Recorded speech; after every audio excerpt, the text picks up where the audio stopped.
Cara untuk korang nak gayakan kau punya rambut ni dengan sikat kan. Ni dia barang dia. Brand daripada Ancient. Sikat ni dia jenis ada pemanas tau. Kita akan cuba untuk rambut aku ni yang teruk ni. Dia ada bagi satu dia punya uncang ni. Nak pergi travel memang boleh sangat lah.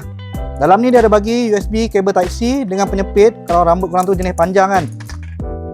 Yang penting sekali ni device dia. Cantik guys, warna pink Dia punya bateri ni jenis getah yang keras. Yang tepi ni lembut, tengah ni keras. Yang tengah tu dia ada pemanas dia lah.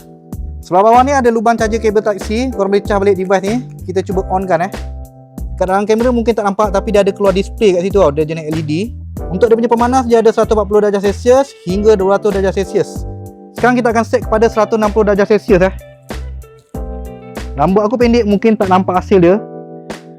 Kalau rambut panjang mungkin dapat lah. Okey, rasa panas kita punya rambut tu. Bila korang sikat tu, korang punya rambut tu akan jadi panas dan lurus lah. Macam kakak tu baru lepas mandi, tak perlu menggunakan hair dryer. Kita just keringkan menggunakan sikat ni Bila kita dah sikat dengan cantik, rambut korang tu akan terurus dan kering lah. Memang sedap guys. Sikat ni, dia jenis pemanas untuk keringkan rambut. Untuk meluruskan rambut korang ni.